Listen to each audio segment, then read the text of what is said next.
Hi, good evening. Good evening. I hope everyone is having a great day, and I hope the sound is okay. If not, my little train wreck thing will play. Nice to see you, Paula. Thank you for joining us. Hey, Fox. We got Donald Duck. I don't know where Daisy is. Who else we got? We got Jolly Molly. Thanks for joining, Jolly Molly. Pigtails and premenopausal. Oh, goodness, I can totally feel you with that one. All right. Okay, good, good. So first we're gonna start off. It's gonna be a serious one. Like I'm not gonna joke around a lot. This is a very serious matter. This man has been missing for a very long time.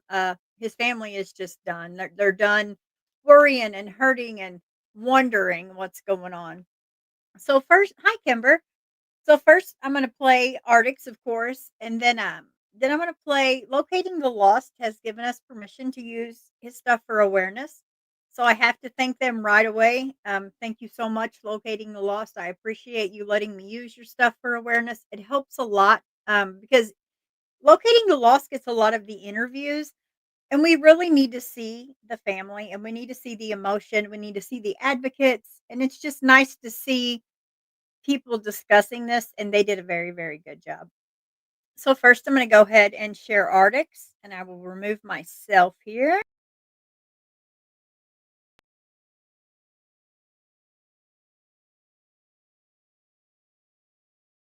As this is Arctic Fox. Welcome back to the channel. Now, today we are looking at a case out of my neck of the woods.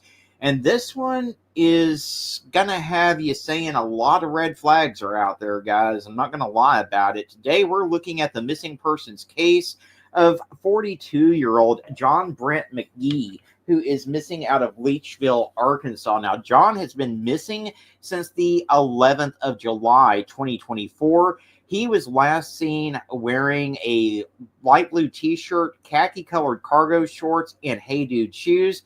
Now, John has several tattoos, including loyalty tattooed on his chest, along with additional unknown chest tattoos. He has a B tattooed on his upper left bicep. He has a large Carpe Diem tattoo on his left forearm, a Punisher skull tattoo colored as an American flag on the backside of his left forearm, and an unknown tattoo on his left hand. He has an hourglass tattoo on his right forearm and a tattoo on the outer left calf with a variation of a fire or flaming tattoo. Anyone that has information on John or his whereabouts is asked to contact the Leachville Police Department. That number is 870-539-6604. And when you call, reference case number 24-00227. Guys, again, this man has been missing since July, and there is a lot to unpack with this case, guys. What I've said so far doesn't even begin to tell the story. So, as I said, John went missing on the 11th of July and has not been seen since. His estranged wife went missing on the same day when she went for 30 days into a rehab facility where she could not be questioned. And when released, she was arrested for old warrants. She moved in with another man and never one time showed any concern for John's safety, whereabouts, the fact that he was missing until after 54 days of him being missing, and after the fact that dogs from the south came in and picked up John's scent and followed his scent to her new boyfriend's house. And then the scent disappeared. John is still missing. And there is reason to believe that his body may have been dumped at an old sawmill or in the river that runs along the sawmill. Unfortunately, this family is having a lot of difficulty with getting local authorities to help in the search. His mother has hired private detectives, and, the family's still getting nowhere in this case. And this case really should be getting a lot of media coverage. I am going to forward the information on John to my media contacts. I'm going to send it to Nancy Grace. I'm going to send it to John Walsh and see if maybe we can get John some more coverage. But in the meantime, we need your help here, guys. His wife was supposed to do a polygraph test and then backed out of it. It's ridiculous. And so we're talking about someone's son, someone's brother, someone's father, someone's nephew, and a friend to many, many people. And unfortunately, John's family and friends are just not getting any help in trying to locate him. Right now, the family is offering a $5,000 reward for information that leads to locating John. So we definitely need to get his face out there, guys. In the meantime, if you have information, again, please contact the Leachville Police at 870-539-6604. What I need everyone to do right now is to give the video a like so that we can get John's face and his story into the YouTube algorithm. The more people that see his face, the better the chances are that someone can come forward with information in the case. Again, unfortunately, this is one of those cases where foul play is definitely believed to have been involved. And I guarantee you, his ex-wife does not sound very bright. She's probably run her mouth to some people, in my opinion. They usually do. And so if enough people see this video and hear John's story, there's a good likelihood that someone will step forward. And remember, even if you think the tip is insignificant, call that into law enforcement. Sometimes it's that one small tip that breaks a case like this wide on open. And this family needs answers. They need resolution. And you know what? John deserves justice for whatever happened to him.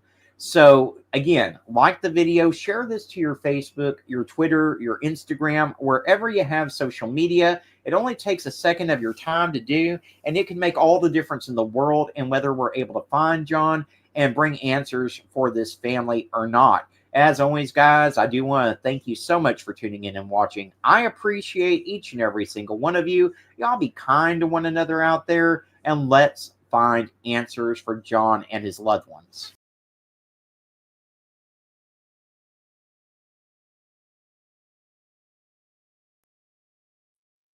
Okay, so that's just a little bit. That just kind of touches the iceberg of it. The next one I'm gonna play is Locating the Lost. It's a channel on YouTube. They did absolutely amazing. I have to give them so much credit. They did the interview with Christy. I think you were in there, right, Christy? And then some other people, but I'm telling you, they did a fantastic job. And I admire that channel so much because they really do.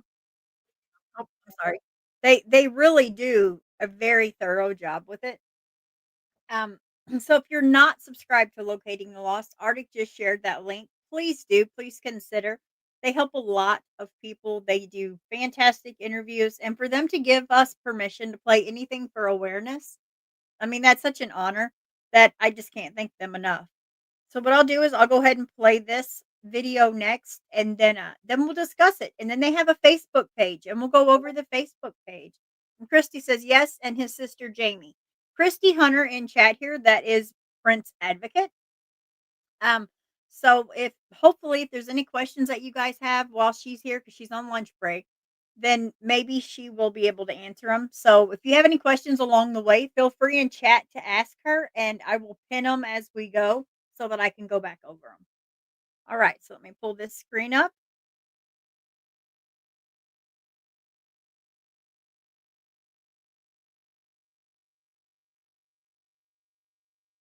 For him, he's quirky and he's kind of the opposite of me. I'm an introvert and he never meets a stranger. So he's always goofing off and joking around with people and making connections. Nice. Yeah, those pictures of him too. He definitely looks the type. He looks like he's scheming. He's got some funny stuff that he's planning. Is this you with him right now on the screen here? So that is actually his son, Braden. Oh, okay. Girlfriend. Mm-hmm.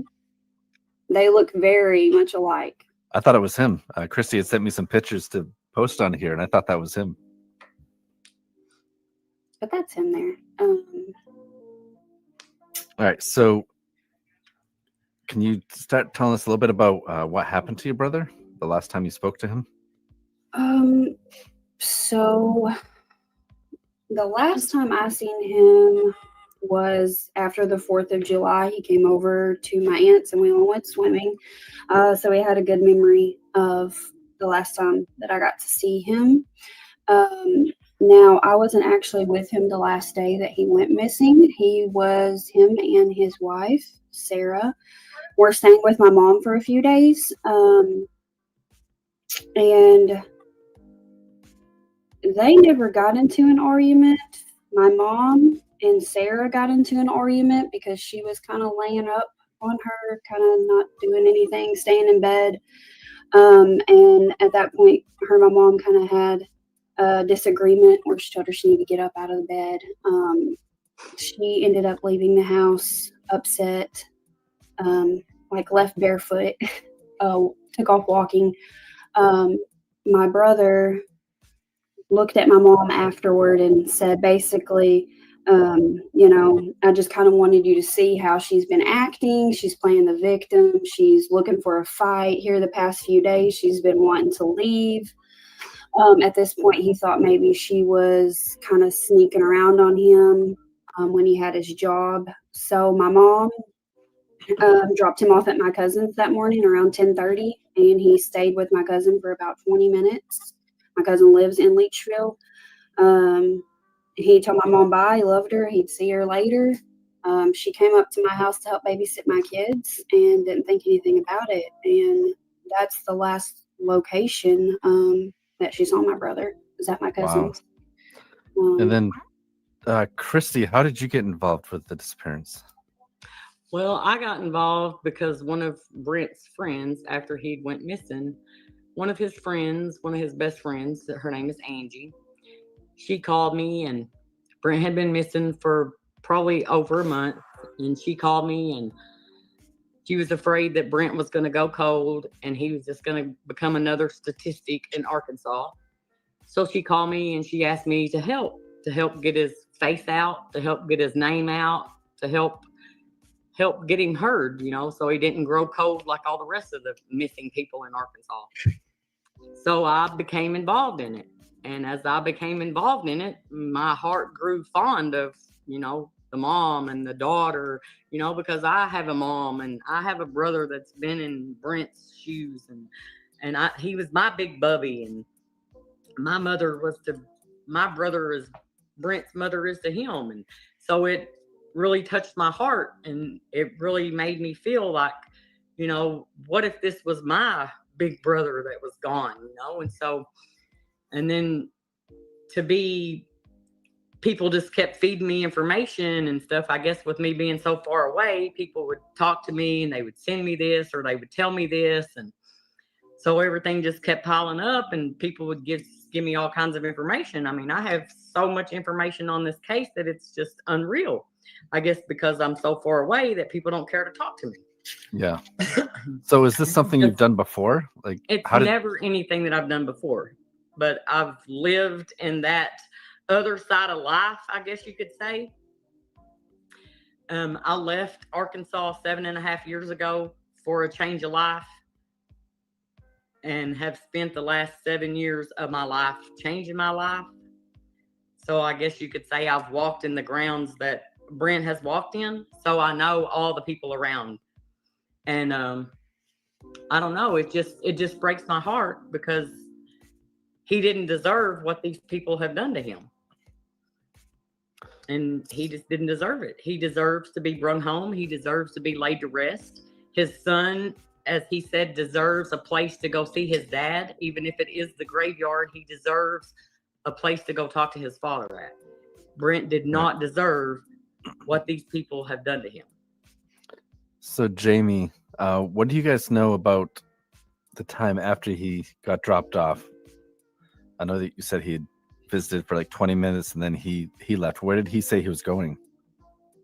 So he didn't tell my cousin where he was going. I mean, and that wasn't abnormal. I mean, they would hang out for a little while and he would just, leave. My brother didn't have a vehicle, so he always went by foot. We don't know where he went after that. And worked with the private investigator, interviewing people and trying to put together a timeline of where he may have gone. Now, We had Search Dog South. They brought out their scent dog sometime after this case, and they, had his clothing item that they smelled his scent, and they started at my cousin Mark's house, and they picked up Brent's scent, and the report shows that the dog was interested in Sarah's friend's house. It showed interest at his house, and once they turned the corner to go past the house, the dog lost track of his scent. They circled back by this man's house, and the dog was interested again. The dog could not go on the property because the man had no trespassing signs. Do you guys know if those no trespassing signs have been there for a while, or is that something new he put up there after your brother went missing? I don't know the answer to that, but I do know here recently, within this month, he has posted more no trespassing signs, even more. My mom actually drove by as he was posting more on his property. Yeah, I had talked to the Dogs of the South people. As soon as I started helping with Brent's case, I started reaching out to any and everybody, the Dogs of the South, everybody. And I recently talked to Dog of the South, and they said that they wasn't allowed on the property because they didn't have a warrant to get onto the property to see how much further his scent went. Did they ask him, or what? Whose property is it? Do you guys know? Yeah, Sean Poe's. And the rumor is that maybe him and John Brett McGhee, his wife had something going on, possibly. Yeah, they've been lifelong buddies. He's actually even the one that gave her away at his wedding. Oh wow, yeah, that's right. I did read that. You have those pictures of him creeping over there in the corners, taking pictures and stuff. Actually, here, let me put those up. Where are those? Was it this one? No. Yes. This Sean there. Yes. So he gave her away. They've been friends. I think they went to school together. They've been friends for a very long time. She's very loyal to that guy. And the story behind that is the day after my brother went missing on July 11th, so July 12th, she actually checked into a domestic violence shelter in Searcy, Arkansas, and I believe it's called Hope Cottage. She has been there before. She stayed there for some amount of time, and after that, she checked into Encompass Health for depression. And after she came home back to Leachville, instead of going back to their house that they had together, she went and moved in with Sean Poe. I know that because the police arrested her after that for old warrants, and that was the address that she gave them. All right. Wow. I wanted to mention this. Yeah, there is a comment here. I didn't get the honor to meet him, but I keep seeing him on here, and my heart just has been set on this case. I can't wait to see justice from Melissa Holloway. Oh, sorry. Go ahead, Jeff. We're always fighting over buttons. Sorry about that, guys. I'm seeing a lot of support in here from people as well. Lots of hearts. And then she evaded the polygraph test to begin with. But recently, she went and took the polygraph test and failed it. She was asked 3 questions. The first question was, did you kill Brent? And she said no, and she passed that question. The second question was, do you know who did? And she said no, and she failed that question. And the third question was, do you know where he's at? And she said no, and she failed that question. How do you know that? Like, why would they release that to you, Christy? I know somebody that was there when she took it. But it's still hearsay, so. Well, yeah, it's allegedly. It's not like the police. Yeah, it's not like I was in the room or nothing. It's all hearsay, yes. But so, I mean, from what I understand, Jamie, your brother was upset that his wife had left, and she's over at this other dude's house, right? Who's a friend of theirs, by all accounts. I mean, if he gave her away at the wedding, I assume that they all got along and whatever. Was he was seen outside the home, right? In the street or something? So yes, at Sean's residence, he has a shop in his backyard because he's a taxidermist. And that's where he kind of hangs out, and he has people over. And on July 11th, he had a number of people in his shop hanging out, and me and the PI interviewed some of those people that were there. And one of the persons that was there said she saw my brother standing in the middle of the road in front of Sean's house. She goes on to say that my brother's wife, Sarah, came into the shop. She was upset, crying, saying not to let my brother come in. She didn't have any visible marks or anything on her, is what the girl said, that she had just been crying, and they were told not to let him in. So before they shut the door to the shop, she said she did visually see him standing in the road. Now, she places a person with him by the name of Ronnie. I don't know if there's truth to that or not. And do you know who Ronnie is? So yes, I do. Ronnie was a longtime friend of my brother's. On and off, they've had their arguments, like every relationship. But they had recent arguments before my brother went missing, or so I've been told. So Okay. I'm assuming that the police have questioned Ronnie about him being there? So yes, we actually took Ronnie to meet the police, and it was kind of an informal thing, as in one detective talked to Ronnie outside in a parking lot. And then he was later arrested, and they went to question him, and he told me from his mouth that when they started asking about my brother, he said he wanted a lawyer. And there was no further questioning. And they really don't have a lot, right? Like, they have potentially a failed polygraph test. Did he get polygraphed too? No, he has been saying that he would do a polygraph test, but there hasn't been one set up or scheduled. The police haven't really been in contact with us as of here recently. But we did let them know, and we did forward the messages that he said he wanted to take a polygraph. So you guys brought him to speak to the police, you said, right? Yes. And did he confirm to you guys before you got there that he was with your brother, or did he talk about it at all? So he denies that he was with my brother that day. He says he has an alibi, but he has yet to give me that alibi. And are you guys still like cordial with each other? Do you guys ever still talk, or have you guys stopped talking since that interaction? He's reached out to me and my mom both throughout the majority of this case randomly, but here as of recent, I haven't heard anything from him. Wow. There's lots of crazy rumors.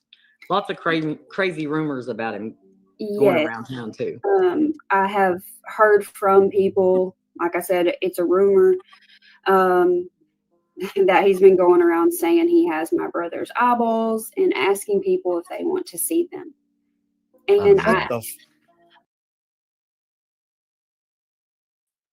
Okay, Christy, you may be able to answer this question, but since this interview, has anything else changed? Because I know you're on lunch break, so I don't want us to like have questions and you not be able to answer them later. Has anything else, like, have they done absolutely anything? Is there any transparency at all in between law enforcement and the mom at all?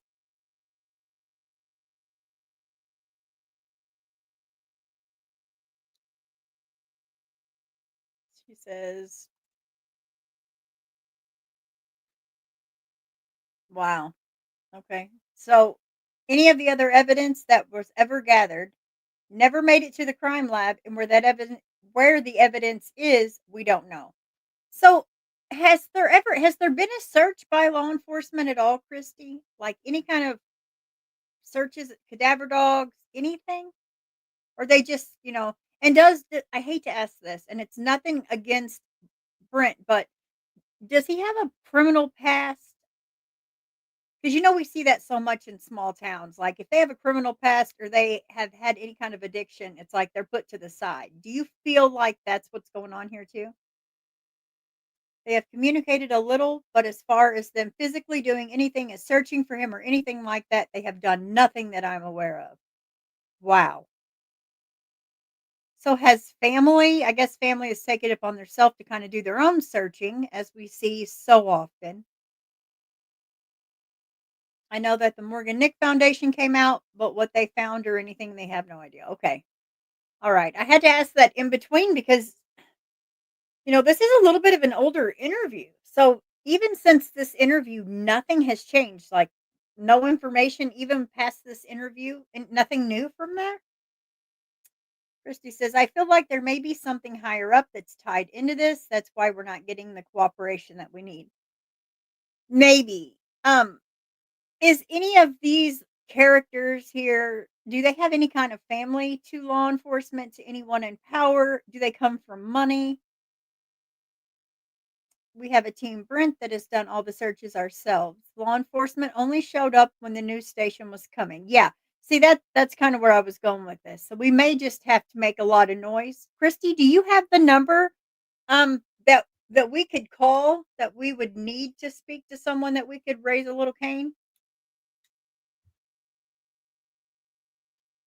Yeah, I agree, Arctic. Arctic says, well, the Morgan Nick Foundation would have turned anything they found over to LE. That's very true. Absolutely. Yep, definitely. And Arctic, you may know the numbers that we could I know you went over it in the video, but I wonder if there's anything else. Like, is there a detective on Brent that we could get a hold of by chance, Christy?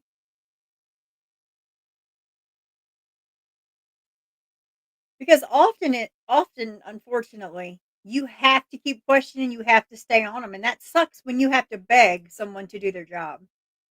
Christy says, I know that the investigating officer, his last name is Richardson. Okay, let me write that down real quick. Okay. All right. Then I'll go ahead and finish. I'll continue. Sorry. I don't like to interrupt because he did give permission, but with questions in between, I'm sure he'll understand. Detective Richardson. Okay. Thank you, Christy.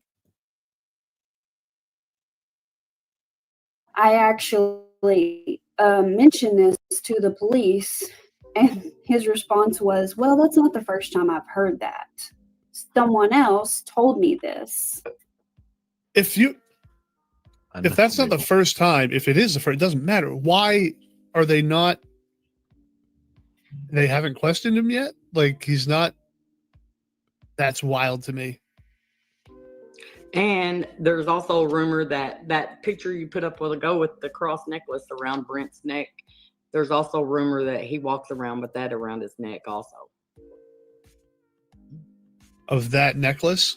Yes, that Ronnie walked. Okay, what?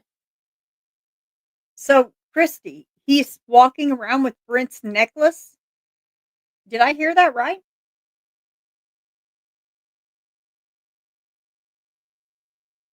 Thank you, Arctic, for that number because I will be calling as soon as this is over.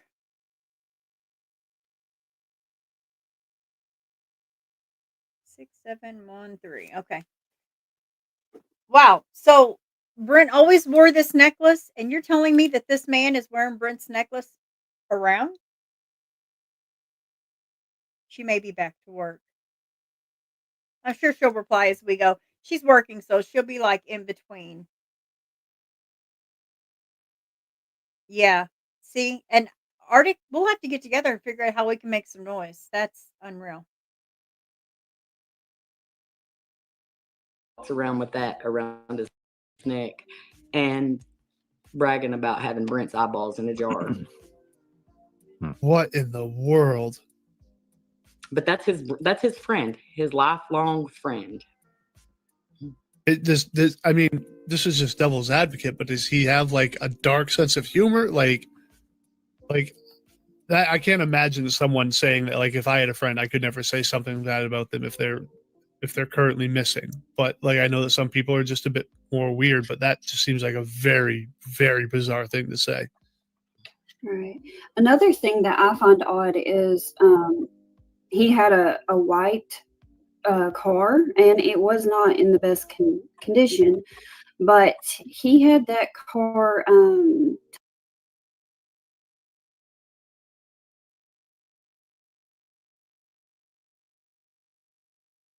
taken to a metal place, and it was completely scrapped.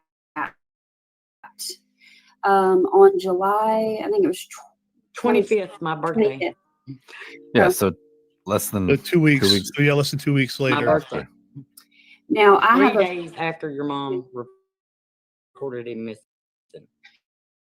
And I have a friend that helped haul that vehicle off, and he said that there was black soot in the back seat of the vehicle.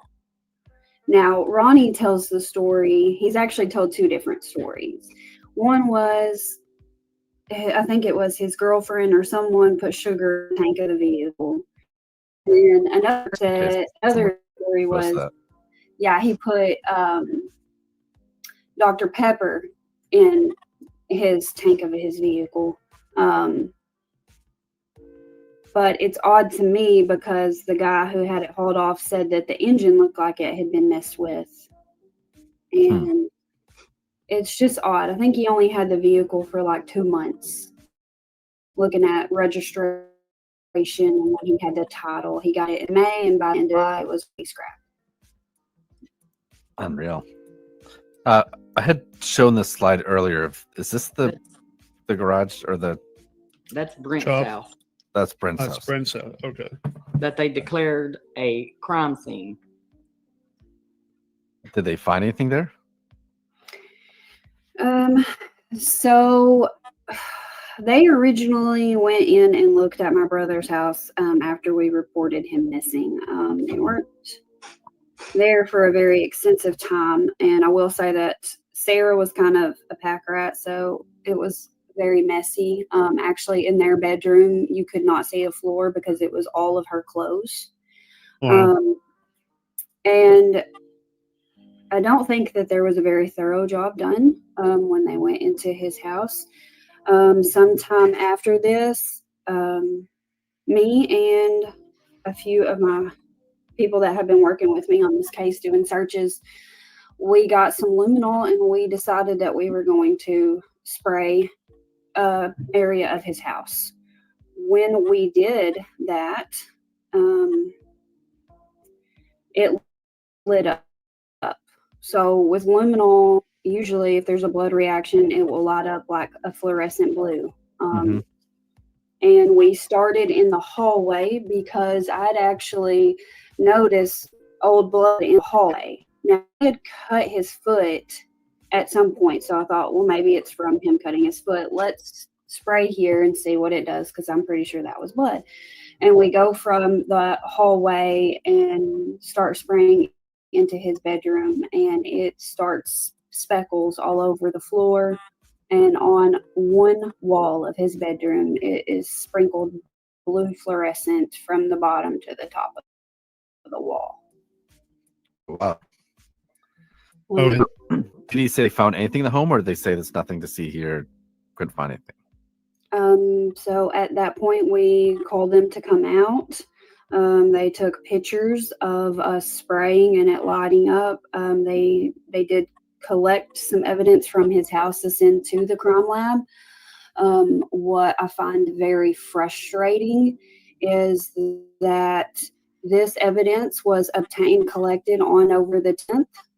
And today is the day, supposedly, according to the Nick Morgan Foundation that they reached out to, that today is the day that they are taking it to the Arkansas State Crime Lab. They have had it for 5 weeks. Wow. Convenient timing. That stuff happens a lot with us. funny. And got told very different stories as to why it was taking so long. Like first it was the captain has to be the one to schedule an appointment with the crime lab, and he's not in until this day.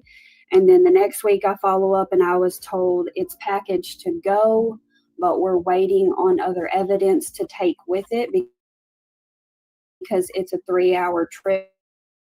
Other evidence. So are you going to kiss my brother's house and collect more DNA because we only touched one room? And he said, no, we're going to wait from other cases. They're waiting for something to fall out of the sky for them. Yes. And Did either of you reach out to the sheriff's department, let them know that you're doing the podcast tonight? Somebody probably told them. No, I was just wondering if you had let them know. Like, I usually try to tell guests that knowing what they want to say on here, but they don't like the family really participating in podcasts or social media from what we've experienced in the beginning of the case. We have actually, like I said, tried to reach out to the sheriff. My mom and 2 aunts actually tried to reach out to the sheriff about how long it's taken for the evidence to be transferred. And they have not called us back. I reached out to the police by email last Wednesday. I got an email back or call back. So it's very Danette Robinson says too many unexplained deaths and missing people in Mississippi County. Is that true? Is there a lot going on there? Yeah, that's why we fight. That's why we're working so hard to be another cold case. Melissa In Holloway Southeast says, Missouri, Southeast Missouri, Northeast Arkansas, it's notorious. Melissa Holloway says, this is ridiculous. Something's not right for sure. Sounds like laziness if they're babbling about the 3-hour trip.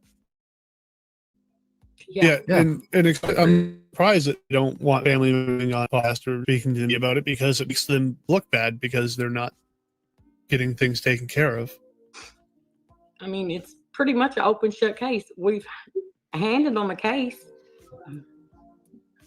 And we've done all the work for them. Lunsford G says, the county should be ashamed. It's time for the Arkansas State Police to step in. so She also said, all I've ever heard is Mississippi County being crooked. I keep getting those comments as well. I actually politely asked the detective on the case if they would have the Arkansas State Police join in, since it seems that there's a resource problem there for taking this long to get evidence to a lab. And the response I got back was they won't do anything different than what we're doing. And I want to say, I sure hope they would. Right. We begged for FBI or state police.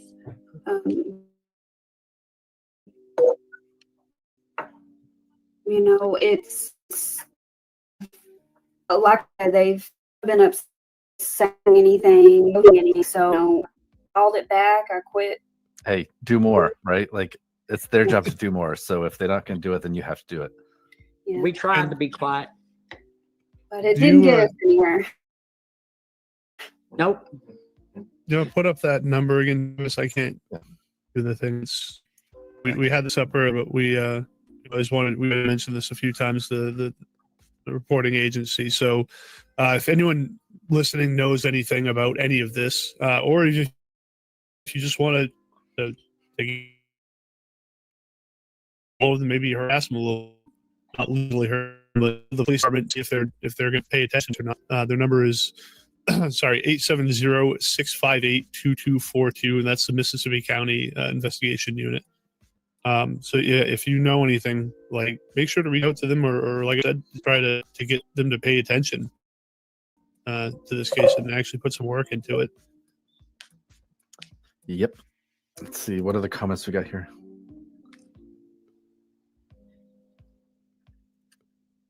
Oh yeah, I was just going after that one.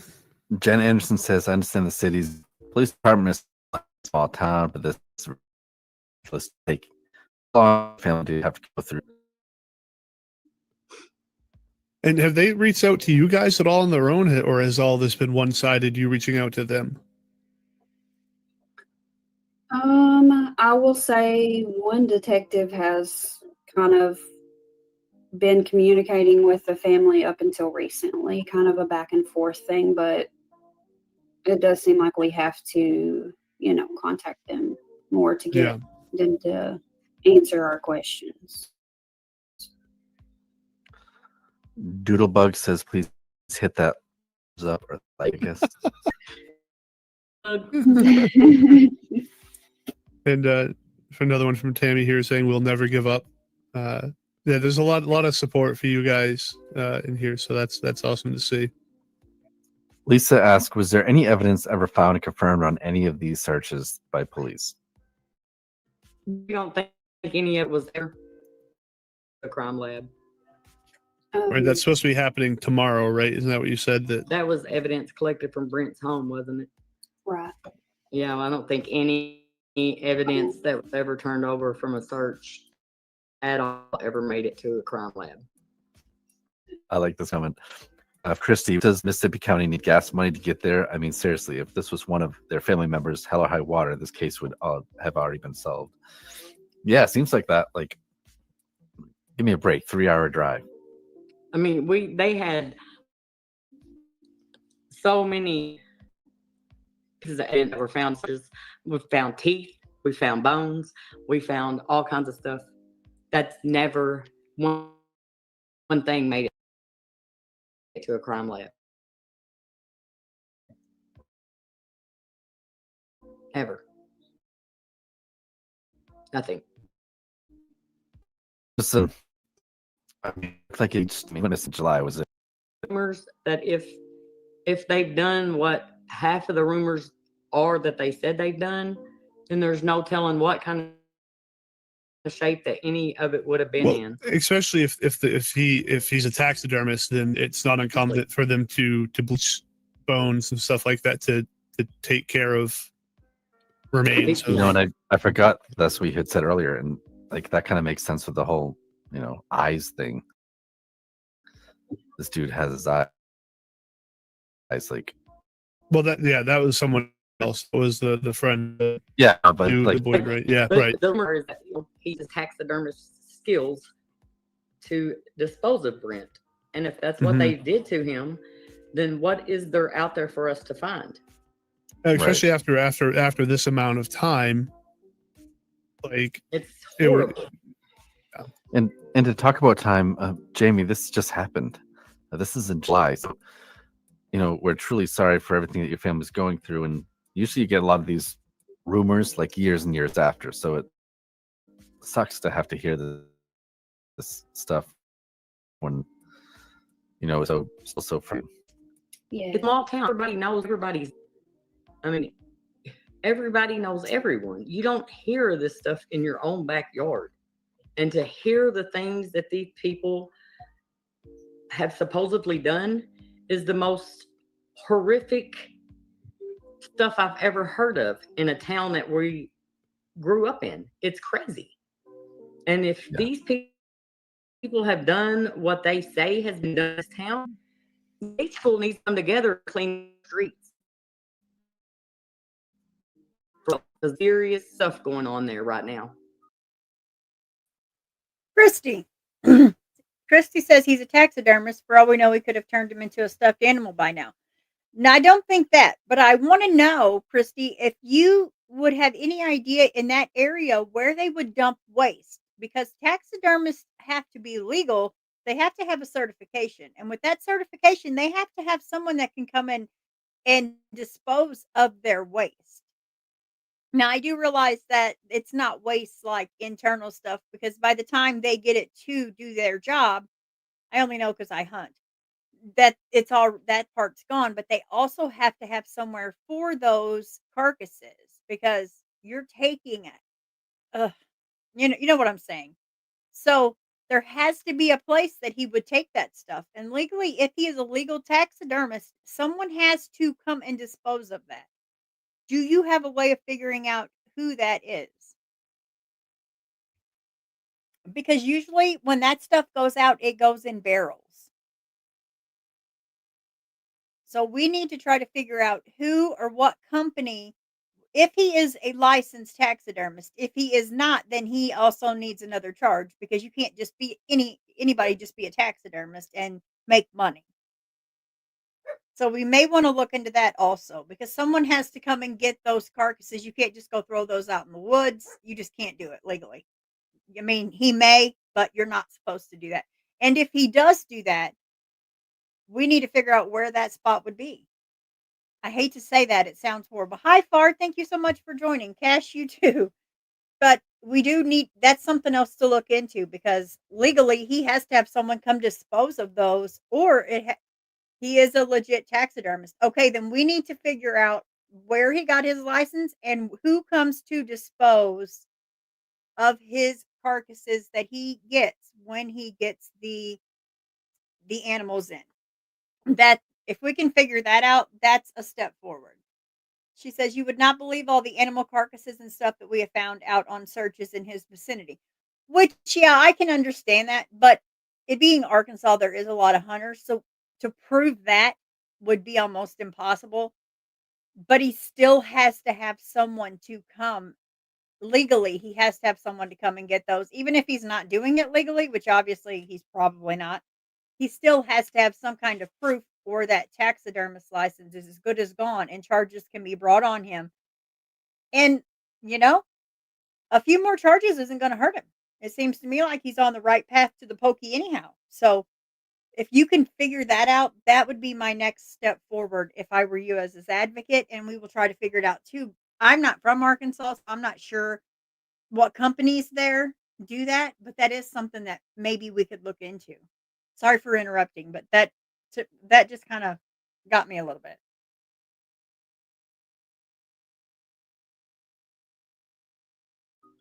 Lisa Tucker asked, has there ever been any clothing found or anything? We found, but it wasn't anything that matched what he was wearing that day. We did, the closest thing we found to that was he was supposedly wearing like a light blue shirt, and we found like one little shred of a bird. Where found, was it close to a place last seen, or? I don't remember exactly where that was found. I believe it was somewhere in Leachville, but I don't remember the location. I wasn't actually there whenever it was found. Something that's meant here. It's frustrating to see all these rumors that get spread about these cases. She says, people make me so mad, spreading silly rumors and adding hay to the haystack when you're trying to find the needle. If you take away the lies, we find truth. I don't know why that happens. It's always like these rumors. If you know truth, then tell the truth. Yeah, like people are trying to insert themselves in the story, and they like add these little stupid rumors. Oh yeah, all kinds of. I've never been through this before. My brother being seen to happen is losing one of the closest people I've had to me, and the things that I have heard, I mean, it's just unreal. I actually had a person that made a whole Facebook account, and made up this whole story that they made this fake account because they were related to Sean the taxidermist, and they got pulled into helping get rid of my brother's body. And they went on to even tell me that my brother wasn't buried or put in the river. And I said, well, what happened to him? And they said, well, he's actually in an industrial freezer in someone's garage, and I can give you the location and the address if you send me $500. Oh my God. Oh, that's Yeah. gross. And yes, and I'm sorry that has happened, but do be aware of scam dirt bags.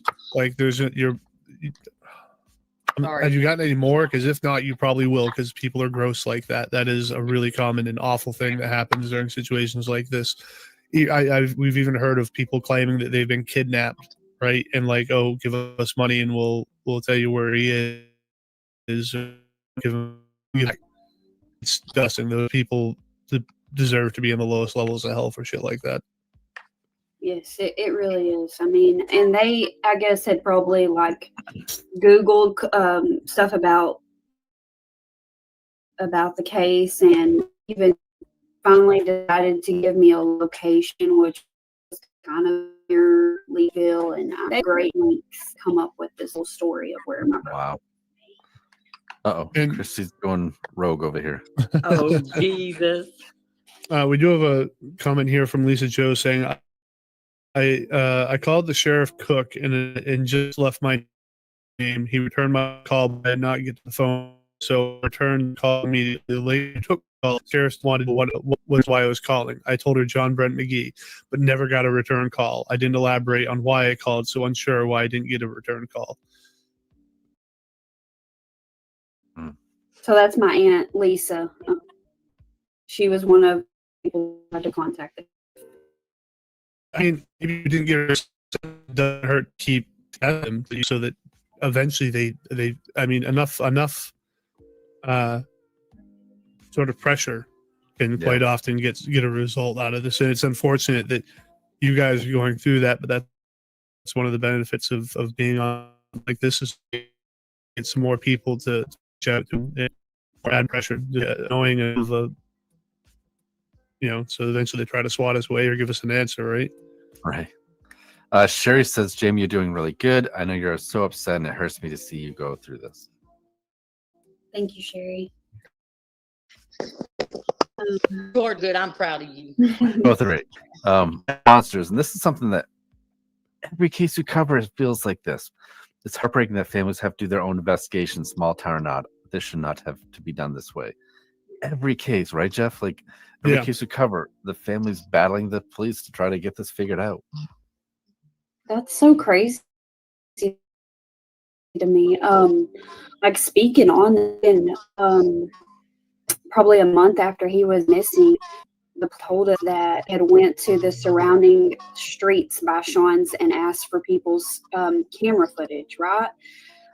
We were hoping, like I said, he's seen in the street standing in front of Sean's. Well, where did he go after that? So we were trying to, if he's working, which is what he normally does, he would have been caught on someone's camera. So we asked the city of Leachville to go back and look, and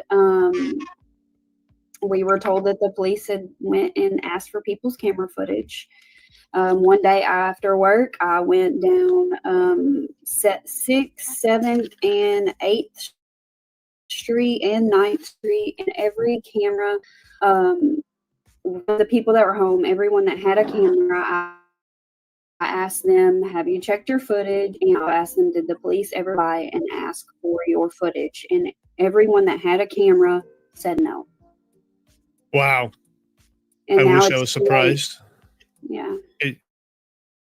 It's too late to get anything at this point. It isn't reporting we're near that long. How long after he had gone missing did you do that? I don't remember the exact date, but it was a month or two. Right. So every single person that I asked said no police ever came by and asked for their footage. You guys have a private investigator working on the case too, right? Yes. What's his name? Cody Powers. Is there anything for you? Or, is he one of the all? He actually has. They have tried to say that we don't work with them. We actually had 2 private investigators. We had one in the beginning, John Montgomery.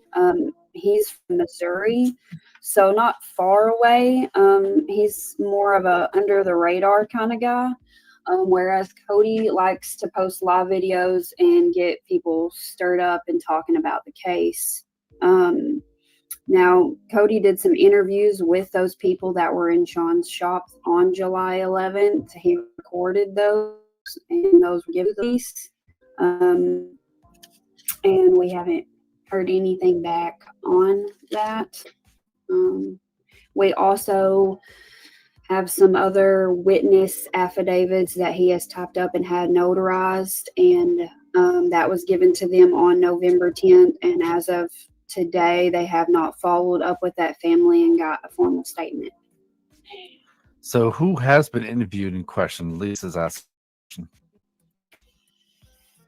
Who has been interviewed as suspects? So they interviewed my brother's wife, Sarah, when she was arrested in the beginning. As far as any other interviews after that, she had a polygraph that done that they told us she supposedly did not pass. Sean has never actually been formally interviewed.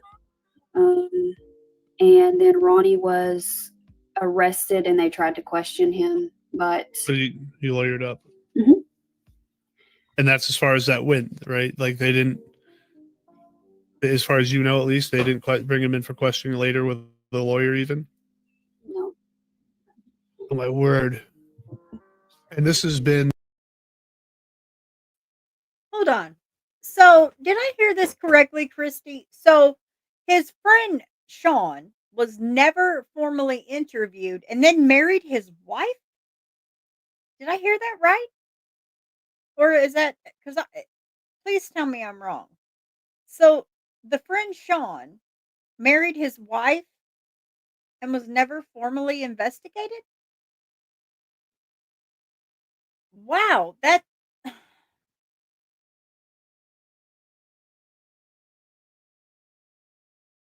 since July. So it's not like this is,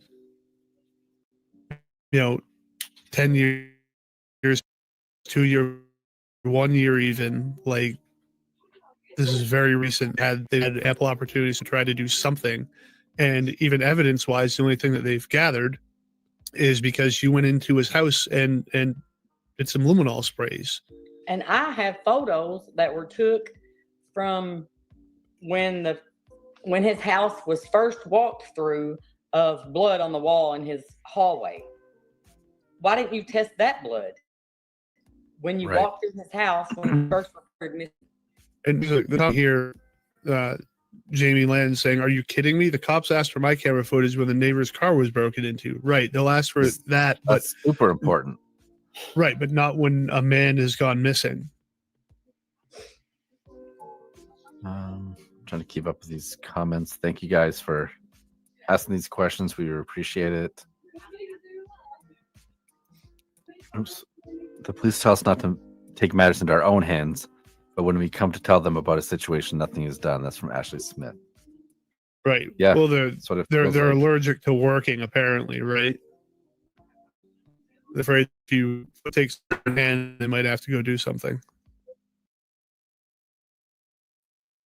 Okay, so I'm wrong. Okay, so that's Sarah's friend, not Brent's. So Sarah got married, but not to Sean then. Not to the taxidermist.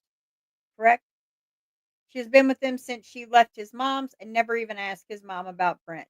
And she's not even has she even tried to search for Brent at all? Even acted concerned enough to, besides that one Facebook post. He's the one that gave her away to Oh no, he's the one that gave her away to Brent when they married. Wow. Okay.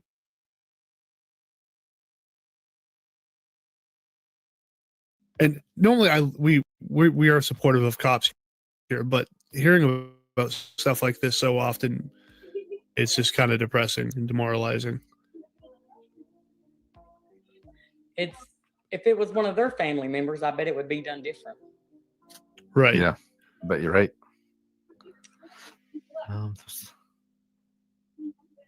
Or if we had a lot of money. Right. Your last name and your status. Your tax bracket. How many did you write down?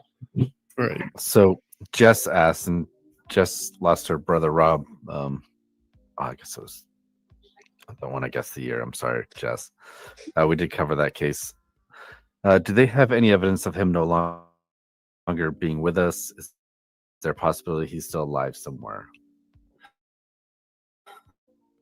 So I guess yes, a possibility. But my brother and my mom shared a bond like no other. I mean, he literally lived down the road from her, and he was a mama's boy. He would visit his mom every day. I mean, he stayed with my mom 3 days up until he was missing. For him to just go off and start a new life or be out in hiding and not contact his mother or me or his 2 children, I mean, he's never done that before. And I'll be honest, I mean, my brother has been in and out of jail for part of his life. Every time that he called me from that jail, he has used neighbors or random strangers' phone numbers, contacted me, and he knows I don't answer people's random numbers. So he would just call and leave me messages like, "Sister, you better pick up." You know, another thing to the police in the very beginning, and like I said, after the police did their first initial search of my brother's house, they did not ever mark it off as a crime scene. Me and my mom went in to see what we could find, and my brother always used to write letters. Being in and out of jail, he would write letters to us in a journal things. As soon as I walked into his house, right by the door, there was this shelf and there was a notebook. And I don't know what it was, but I was like, I just want to look at this notebook. So I'm going through this notebook, and it's mainly a boy. Halfway in there is it's his hang. And he goes on to talk about how him and her are having this argument currently while he's writing this. He's in the living room writing this, and she's in the kitchen. So, welcome, Paula Olive. She says he would never abandon our family like this, just disappear out of the blue. Absolutely not. I am so sorry. Yes, that I couldn't imagine that. I mean, if he was in contact with you guys all the time, there's absolutely no way he would just be like, "Nope, that's it. I'm done with everybody." Because my son, I mean, my son has passed away, but he would be the same way. Absolutely the same way. He would call me constantly, and if he didn't, I knew something was up. So I can completely understand that part.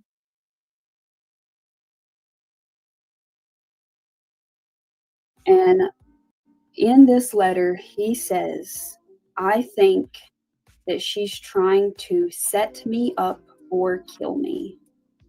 Word for word. Wow. Wow. And the cops have seen this? Yes, they have the notebook. He ends the letter saying that he wants a divorce in like big writing. Now later on, we have another letter of his that he actually wrote and left at my mom's apartment, and it talks about kind of some events that are going on in his life. He talks about he lost his job, and why his job is because he suspected that she was running around on him or going and trying to do drugs, which he was wanting to live a clean life. He was working, they were going to church. So he started missing work to see where she was going. He talks about how he lost his job. He talks about how his dog got ran over and killed. And then he goes on to say, "I'm about to lose my wife, but I'm getting pretty used to that." And he talks about his son who was in basic training and how he wanted to be around for his son when he came back home. So that's his son there. And his son was actually in basic training when he went missing, and he had to come home to no dad. And my brother wrote about this in his letter about how all he wanted to do was live right. And he literally said in there that he could not trust anyone around him. It seemed like everyone was plotting against him. Wow. That's heartbreaking. Like, that's all in his own words, right? Like, that's what he was feeling like at the time. Yeah, I mean, that's what's frustrating about the case is how much circumstantial evidence do you have to get probable cause, even a warrant for theirs or their location. So Susan asked, Yes. Susan asked this question: why are the 3 in question thought to be guilty? What's the evidence? Well, I mean, she went to this guy's house. Your brother was reportedly seen, at least in the road outside, And looking for the his wife. dog's scent trail ended at that location. Mhm. I mean, just her behavior after that. So, I mean, I watched enough crime shows to know that your spouse is considered a person of interest, right? Mhm. So she goes to a domestic violence shelter the very next day Yes. after his last. That you can't be questioned there because you're victim. And then Like she goes, playing the system there. right, and then she goes to another place for mental health. It's like she's given herself time to think about her story, get it all, you know, Yeah, get your out. head straight. So Potentially. alibi. Did go to the clinic over that say that your brother abused her? That's why she's there. Was there any evidence of abuse, like physical at least? I mean, emotional, I guess you can't tell, but No, but there's one time on her Facebook where she commented on there to somebody's post that where she had to get out before she couldn't get out when she went and checked herself in there. Have it somewhere. She showed on somebody's Facebook post how she had to get out before she couldn't get out. yeah, like if my wife went missing, I think I would be trying to share the story and making posts, but it seems like Jen says, and she doesn't even make a Facebook post or anything for what, like 50 plus days 54 afterwards? days. 54 days. And, Disgusting. yeah, And then that's she talked another about him in thing. past tense. Yes. Oh. And she never reported him as a missing person. She never went on any searches for him. She never posted any flyers. And here's the thing, her and my mom had a disagreement that last morning, right? Mhm. Me and Sarah have never had an ill word spoken to one another. I haven't posted anything bashing her, and she has yet to reach out to me, not a text, not a call, since my brother has been missing. The only people that she actually did reach out to were his 2 children. And that was around the same time frame, like 54 days later, she sent them a message explaining to them that she had to go to this shelter and she had to go for depression and all of this, and that they could contact her. And she just felt so lost. Did she ever mention that your brother had abused her to the children? She didn't say those words. Basically just said that, like, he had, you know, there was another side of him that we didn't see. Now, when we go back to, I mentioned that I think she went to the Hope Cottage, is because I found a folder in their house, and it had Hope Cottage dated for February of this year. And she actually went there in February. But here's the thing. She told my brother that she was going to a drug rehab to get clean. But what she texted one of her daughters was that my brother was abusing her and she needed help. Now, my brother found out later that that's what had happened because he had went through her phone and read the messages. Just manipulating her daughter to make her think that, or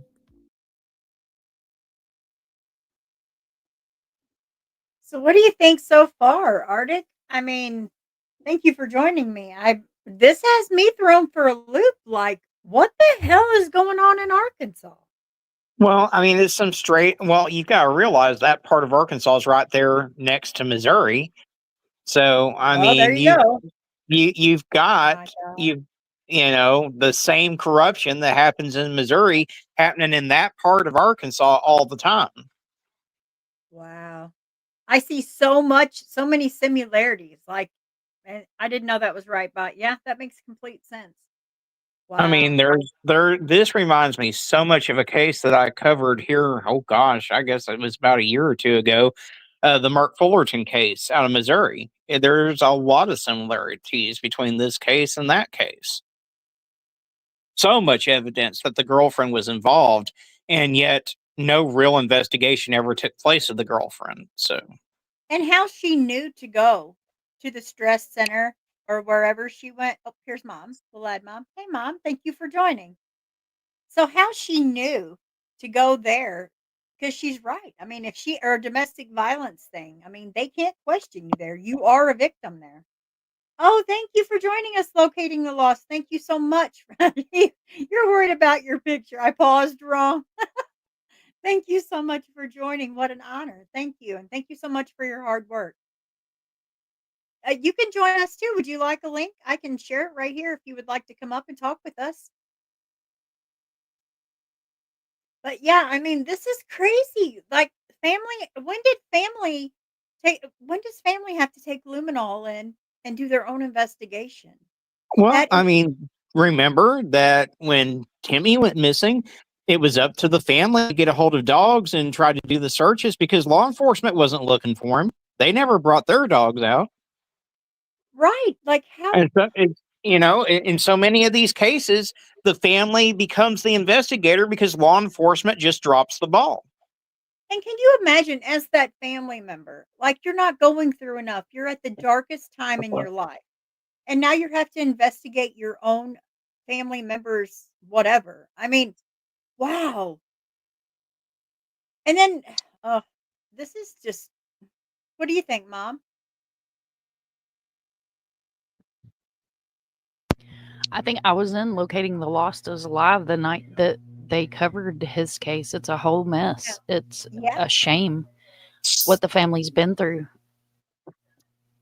And It's heartbreaking. what you said about the girlfriend, like I think true crime is a wonderful thing for what we do. But then again, people that have nefarious ideas, plans, thoughts, or follow out with those things, they find out how they can do things like check themselves into a DV center or for a mental evaluation, and they know that they're protected that way. Right, right. And Christy says the problem was that there was blood on the walls in Brent's house. Hold on, I've lost it. I'm so sorry, Christy. She says the problem is that there were blood on the walls in Brent's house, but the very first time that the officer walked through the house when he went through and he went missing, and then she has the photos. Yeah, but the thing of it is they should have done this on their own. It should never be left to family only because Exactly. not only because it's not their job and it's heartbreaking, is that also that could mess up the case. So the fact that they Well, didn't do their job really could affect well, everything in this. and they never secured Brent's house as a possible crime scene. Christy was saying earlier that they had some evidence that they collected. That evidence was contaminated, and then they had to go back and gather more evidence. And now we don't even know what's going on with the evidence that they collected this last go around. So, And do we even know where the evidence is? Because if it's anything like Missouri, it will just magically disappear. I mean that's wow. I don't know if I have words with this. This is horrible. And you see his mom on Facebook pleading and begging. She's not begging for justice, she's begging for her son to come home. And that's so exactly. heartbreaking. It broke my heart hearing them Yep. talk about how Brent's son just wants a place to go talk to his daddy at, you Right. know? Like that's not too much to ask. It's not. How dare them even think they could take a life allegedly, but then just leave the family as if, their loved one doesn't exist? Absolutely not okay. That's I just And then to start the whole rumors and stuff saying that you've got the man's eyes in a jar and shit. oh, I mean, as if the family's not already going through enough. And if you didn't commit the crime, you're still a piece of shit for sitting there saying stuff like that. right. And they put a flyer up near the guy's house, and the guy took the flyer off and put a cross where they put the flyer. Who does that? Nobody innocent. No one Not in innocent. my opinion. Not in my No, opinion. that's evil. That is pure evil. And this poor mom, just to see her and she does it every day on Facebook. God love her. I mean, she every day she's begging, and she's not begging, "Hey, justice, justice." She's not. She's saying, "Please, just tell me where my baby is. Just tell me. I just want to know where my son is." That is so heartbreaking. Even if you don't have children, it doesn't matter. It could be you. What if that were you and your mom was begging? That is absolutely unacceptable. That is so hard. So for those of you that are lurking in the bushes that don't care about families and just use clicks and views and that's all you care about, what if this were your child? What if you were on Facebook every day asking anyone and everyone to bring your son home? Think about that for clicks and views. Sorry, I had to. But still, this is unreal. So I mean, what can we do? Because we all together put our brains together. Besides just making noise and liking and sharing, there has to be something that we can do. This something has to change here. When families go through this is unreal. This can push a family completely over the edge, and I would understand why. That's so sad. I mean, what I always tell people is blow up the line to that investigating agency, demand that they take further action, demand that they bring in outside agencies. If they're not willing to do the work themselves, bring someone else in who is willing to do the damn work. But, just because Brent has a past, we all have a past. He is Right? he's still someone's dad. He's still someone's brother. He's still someone's son. And he deserves just as much coverage, just as much work done on his Yeah, case as the next person does. absolutely. I agree. And like I said, picture this as you. This is your child, your brother, your uncle, your friend, your dad. That's It's almost as if he didn't exist, and that's not okay. It really is not okay. I will go ahead and finish this video. It's almost over, and then we'll go ahead and discuss maybe what we could do to help us. I don't know that there's a lot, but we can try. But I'll go ahead and finish Well, this. and not to take away from them because they did an incredible job, but Christy has agreed to come on our channel, on my channel, and join our power panel and talk about the case over there as well. Because Okay. as much as we can get his face and his story out there and put pressure on law enforcement, the better the chances are that Brent will be found. Right, and you never know who's watching. I mean, you never know who's watching. There could be someone with information that's like, "Wow, I didn't know that part. I didn't know he was wearing the cross around his neck, or I didn't know he put the cross where the flyer was." And maybe that's enough. You never know. But so if anyone out there has any information, what are you waiting for? Do it anonymously. Give a mother some rest. I mean, let her at least enjoy what's left of her life. But I'll go ahead and take us down just for a minute and finish this up, and then, we'll come back and talk.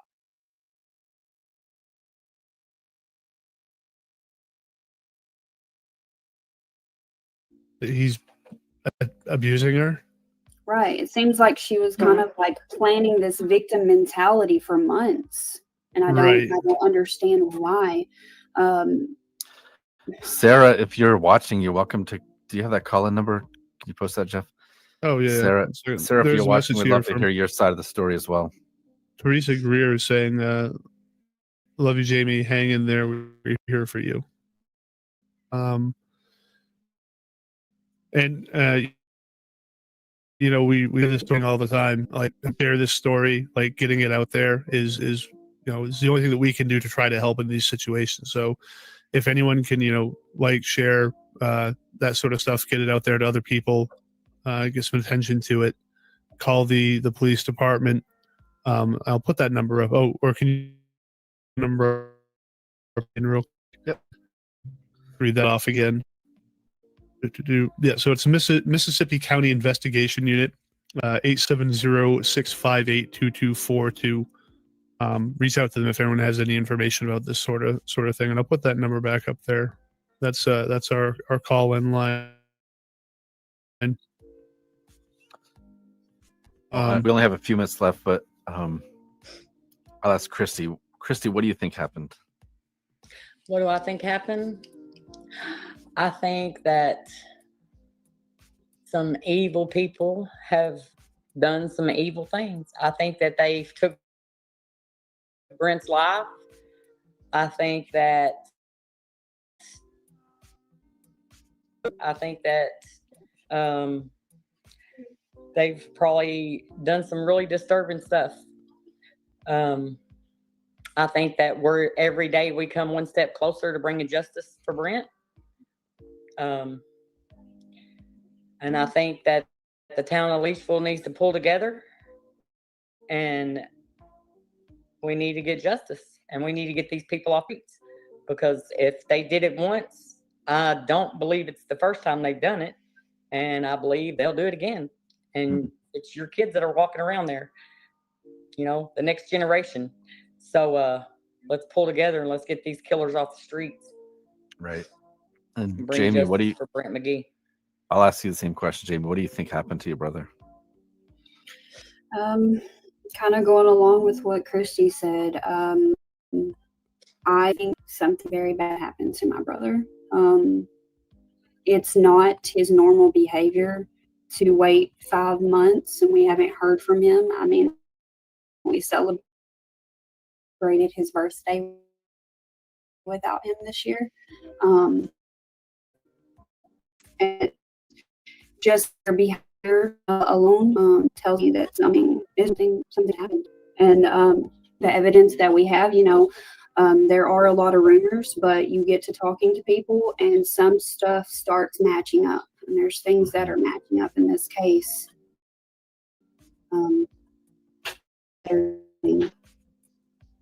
This way did, The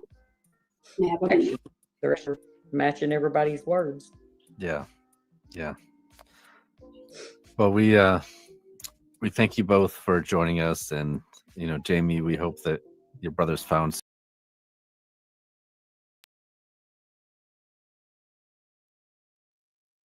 All right. Wow. I mean, goodness gracious. My goodness. Poor Phyllis. I mean, what do you say to a mom like that? What do you say? All you can do is offer to be there. Like when we for these cases, as advocates, we always give them our personal number. They have our email, and we tell them, hey, even if you just need to vent to someone, don't hesitate to use that number, because we understand how stressful it is. We've covered enough of these cases. Some of us have been through personal loss, so we've got empathy for what these families are going through. Yes, and we get very protective of these families. Like when you come at us with, your story, we keep it private, the secretive part, but we go at it hard. Like we'll fight hard for them. But we also protect you guys. We probably too much. We try to be your protectors as much as we can from scammers and from people that just want to give fake information without realizing how heartbreaking that really is, because it really can destroy family. Can. At best, even if the wife or girlfriend or whatever wasn't complicit in helping do whatever to Brent, she's got guilty knowledge of whatever happened, in my opinion. Well, yeah, because I mean, why would you automatically go to a center like that knowing that you can't be questioned? That's almost like going to a rehab, as a few other cases, as we know, where you can't be questioned and you have plenty of time to sit and think about a story. That's Exactly. job too. That has to quit too. You can't just. It's like a safe haven. You shouldn't get a safe haven with evil. You don't Well, get. and it's, whenever you've got someone whose supposed loved one goes missing and they make no effort to go out and search, they're not out there hanging flyers, they're not doing what most people would do in that situation, that speaks volumes to me. On top of taunting the family. Exactly. Who does that? Who says, this is my friend, and then taunt the family? That shows guilt alone. So, guys, all I can say is call them up. I mean, I'm not saying raise Cain, because you never want to call a department and just be rude and disrespectful, but it never hurts to say, hey, I'm calling about Brent. I mean, is there any new news about him? Something, because we have to keep these people's faces out there. This could be us. Everyone likes to talk about other people, but in all reality, that could very well be us. Every 40 seconds, someone goes missing in the United States. 40 seconds. That could easily be us at any 40-second. Jamie Harris says, I still haven't heard from my sister-in-law to this day. That speaks guilty conscience to me. Yes, I have to agree, Jamie. I do. Locating the Lost says you guys are doing great things to help the families of the missing and unsolved. You are too, and we can't thank you enough, especially letting us use your work and for awareness. We appreciate you so much. We do. Absolutely. Absolutely. I'm a big fan of their channel over there. I am too. And they're great with the families. They're respectful. They ask the right questions. They ask the hard questions. And sometimes, it's hard to do that stuff. So I respect that so, so much. Really. Well, I guess, guys, that'll probably be it. I'll go ahead and let you guys start. Artie, how do you want to end? Guys, like I say all the time, just be kind to one another out there. You never know what that next person's going through, just like this family. If you met them off on the street and you never heard of Brent's case, you wouldn't know what they're going through. So just take that extra second out of your day to be kind to the person that you meet out there on the street. Mom? Remember, if you see something, say something. You never give up. It takes a village to raise a child. And just keep up the good fight. Guys, you can't change your past. You can't change your story, but you can change how it ends. Make it a good one. And all we can do is be better today than we were yesterday. Please go at people with empathy. Be kind. You don't have to be mean. And if you have a chip on your shoulder, maybe think about how maybe you could help another family. That may make your heart bigger. Because for me, helping other people warms my heart. So maybe go out and help somebody today. Throw a smile at somebody that looks sad. That's not going to hurt anyone, not even you. All right, guys, I hope you guys have a great day. Thank you all so much for joining. I can't thank you enough. And I'll see you guys next time. Stay safe. Bye-bye. Does anyone understand? Does anyone lend a hand? When the silence starts to bite, will you join me in this fight? Can you see them in your dreams? Can you hear their desperate screams? A heartbeat lost in the night. Oh, will you help me be their voice? In the darkness let's rejoice, 'cause together we can shine a light. We'll raise our hands, we'll raise our hearts. Let's make